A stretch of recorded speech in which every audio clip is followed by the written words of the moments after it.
That's me back in the day. From the very beginning, I always wanted to recreate what I saw on Power Rangers using the toys. This clip ends here because there wasn't a suit or a helmet that fit me back then.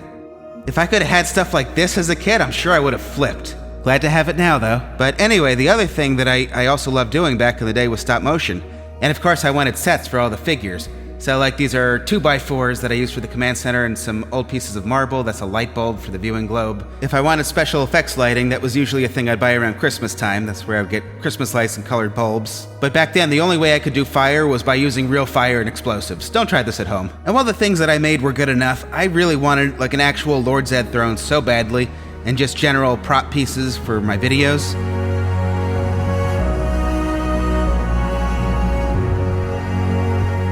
Look at what we have now, is that incredible? This is what Kid Bruno wanted his videos to look like. I've been waiting 29 years for a good figure of Finster, and now there's a 3D print of the Monstermatic to go with them. This came from your 3D print geek. I'll put a direct link in the video description for anyone interested.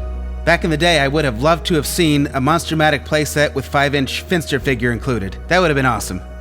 And then we also printed Rita's telescope from Kai. I'll put a direct link in the video description. I painted mine and then I used resin to make the lens look shiny. And if you're a patron, we posted the file for our Zed podium, so that's up now on Patreon if you want to print your own. And if you want to know what paint I use, just ask me on the post. I have to go look for it, but I think I still have it. And look what Devin sent us. This is the Boom Studios Red Sentry figure. I'm sure many of us pre-ordered this ages ago and have no idea what the status is. It looks like Devin imported it. It's got a Toys R Us sticker on the front. That's awesome. Thanks, Devin. Much appreciated. This just came from Tokullectibles. Ooh. And then this came from Dan. What's in the bag?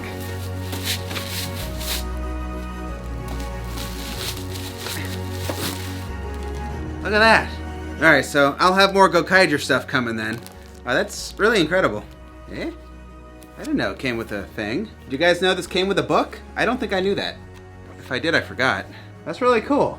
So I'll have more Gokaiger stuff coming. Thank you very much. That was incredibly generous. Thank you, Dan. Thank you, Devin. That's awesome. So lots of things went up for pre-order recently. I'll put direct links in the video description for anyone interested. These 4 figures come in this cool box set with the exclusive box art, but you can also buy them individually in the normal packaging.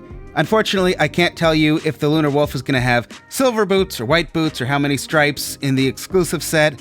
I guess it'll be a surprise. And once you buy this cog, you can give Rocky his weapons. Alright, the next thing linked in the video description is more of these Megazords. These are the 7-inch figures that I showed in a recent video. I like these. Yes. Yes. I definitely think I need that. I could go either way on this one. I ended up getting it anyway, but The other 3 are winners, though.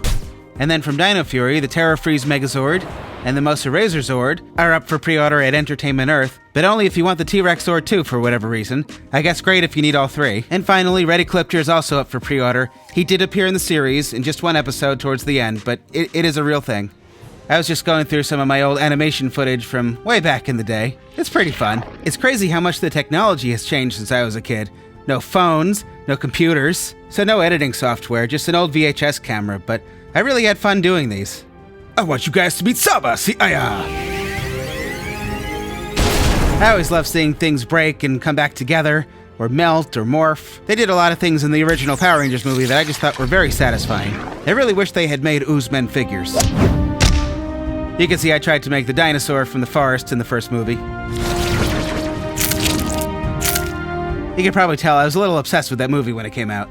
I knew the Zords were changing, but I was really hoping when the movie was announced that they would at least have the Thunder Zords in the beginning and then something would happen to them. I think I was using the Dino Zords here because they were closer in size to the 8-inch figures. Alright, I'm going to end here. Thank you guys for watching. Good night. I recently found a bunch of old photos that I'll stick at the end. I think these are really cool. Another thing I liked doing was just toy photography. I'd take the figures out somewhere in the forest or a beach or wherever else and just take photos. I remember one of my teachers letting me cut this Earth out of one of their magazines, because that's what I had access to back then if I wanted an Earth. Looking back on this photo, it probably wasn't the safest thing for me to have gone to this waterfall by myself, but picture looks good. I remember being really into the Ninjetti figures.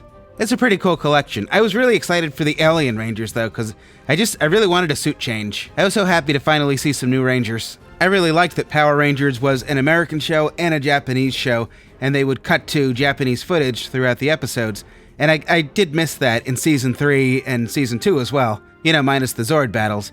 So when they had the Alien Ranger footage, it was kind of like an older season again, in a good way. And hooray for monster figures, so the Rangers have someone to fight. That's the Bandai America Shogun Megazord, but the Ninja Megazord I actually got in Chinatown in New York City. It looks pretty good though. I liked it because it had the right knee stickers.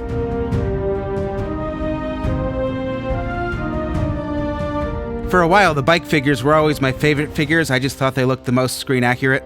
I really loved the Zords. Anyone else? Whenever I see toys at cons that have the crap beaten out of them, I'm always wondering to myself, like, what did this kid do?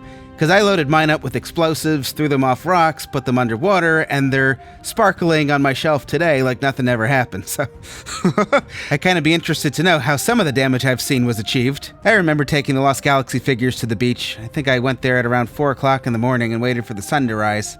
And again, this was like a back-in-the-day film camera. There was no flip-out screen, couldn't see anything, had no way to focus anything, so unfortunately a lot of the pictures ended up being blurry because I couldn't tell the camera where to focus, but they still look pretty cool. These are of course mainline Bandai figures. You could get much better poses with the Lightning collection, which I hope Hasbro will finish. Hasbro, Lost Galaxy. Alright, I'm really ending here. Thank you guys for watching. Good night.